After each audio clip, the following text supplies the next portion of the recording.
Hi everyone and welcome back to the YouTube channel. Today we are working on long-term storage for your fresh laid eggs. Now we have about 45 hens and we've recently switched from giving them a mix of different feeds to straight layer ration, and that layer ration has thrown them into egg production. Apparently what we were feeding them was a little low on calcium, and this is making up the difference. So along with the cow's milk, butter's milk, extra things of dairy products that we aren't using in the house, they are getting that layer mash or layer feed. We've been to a couple different places. There's a lot of really great sales on layer feed right now, like 2 for $22. So you end up saving about $4 on the 2 bags. It starts adding up. So going into winter, it's just good to go ahead and get that savings now, because we're going to process some chickens at some point. We're still selling off some excess, but they've only been laying for about a month and a half, and we're still only at like half of them laying. That being said, it's their first year laying, so they're kind of getting the hang of it, and eggs are everywhere. So sometimes they're not as clean as we would like them, so we haven't been able to start this until now. So this method of egg preservation is called waterglassing. It's also been referred to in Asian societies as 100-year-old eggs.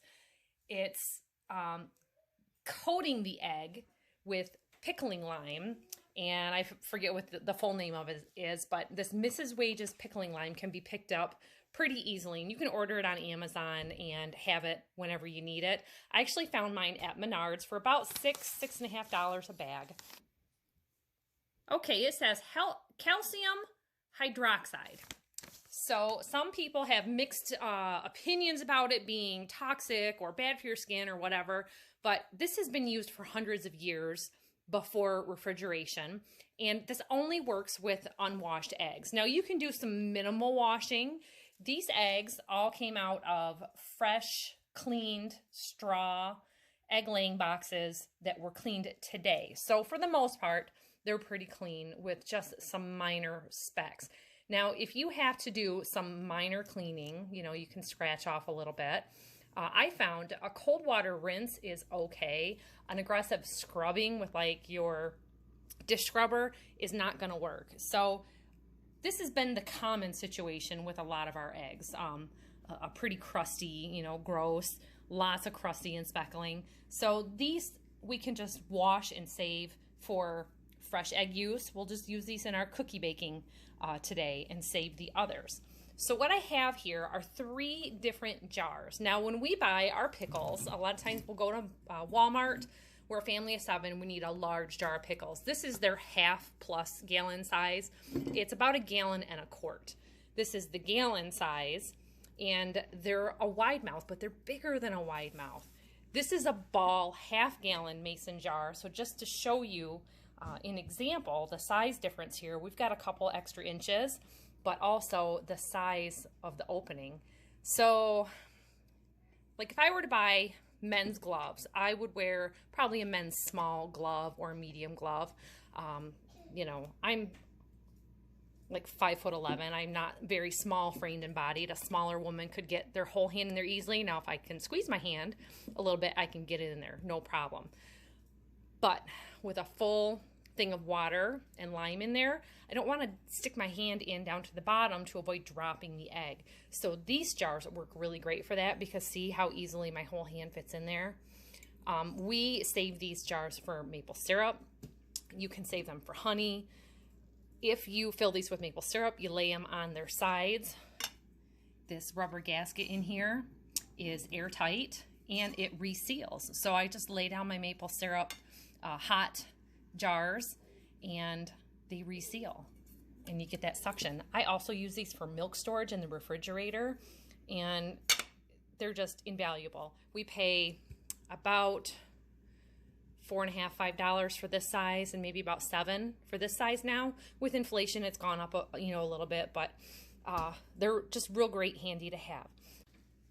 So how you mix up your pickling lime is 1 tablespoon per 1 quart of water. So to prepare my concoction, I have my 1 quart of water and my tablespoon of lime. And as you work with this, it settles. So you can see here a lot of that lime is sitting on the bottom.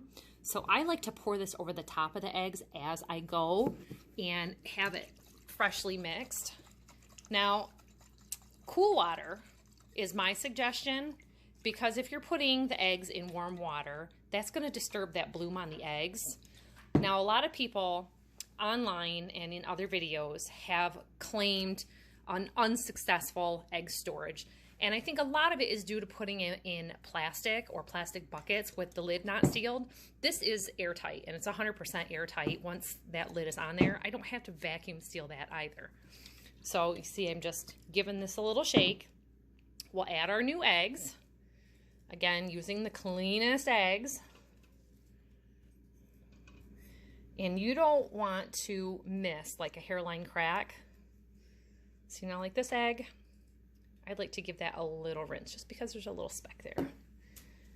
As clean as possible. And I have done some mildly rinsed eggs and heavily rinsed eggs. I've been practicing with this for some time now, and it seems that any warm or warm-ish water rinse will disturb that bloom, and you can feel it on your fingers.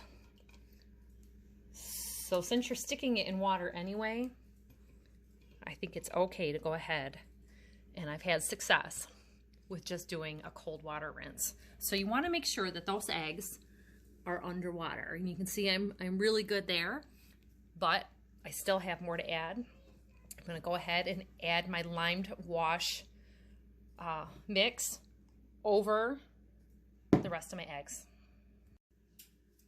So it's probably been a minute to 2 minutes since I gave this another shake, and you can see how much it's settling down in the bottom. That's why it's important to give that a good shake and pour it over the eggs. You can see how it starts collecting, and on this one it's been sitting undisturbed basically for a day.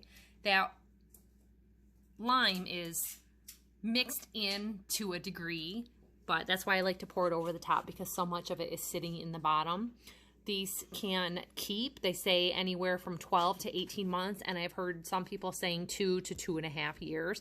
A lot of this food preservation stuff is not like USDA recommended, and it's just old homesteading tricks. So I hope this trick can help you save some eggs for hard winter days when your eggs are not coming forth so easily. So if you're wondering about egg count, I have got about 18 to 20 eggs in the half-plus gallon size, and I've got almost 3 dozen in the 1 gallon size. It works really good to save those eggs in that gallon size because I can get more in there. We are getting anywhere from 13 to maybe 25 eggs in a day. It just kind of depends. I think we got 21 the other day for the first time. And we know that number is only going to go up with having 40 plus chickens. So we are ready. Save those gallon jars. Like I said, this is the Mount Olive Vlasic big jar pickles. Anything you can get in a glass jar, save those jars. And even if you don't have a use for all of them, I've resold these for, you know, $3, $4 a piece depending on the size, and pass that deal on to other people, because when I was doing maple syrup and I needed gallon size jars, they were about $6 a piece straight from the maple syrup company supplier. I don't mind using them second-handed that way, and it's, you know, a good keeping that thing out of the landfill, recycling it, repurposing it on the farm, the homestead. That's just always the goal: money savings and recycling things. Our local recycling center has like a drop-off bin, and you can go and dumpster dive and pull stuff out as you need it also. So keep that in mind as a good source for jars. If you're not a pickle eater, just, you know, see what you can buy in the glass that you can use. So thanks for watching, everybody. Have a happy holiday, and we'll see you next time. Bye-bye.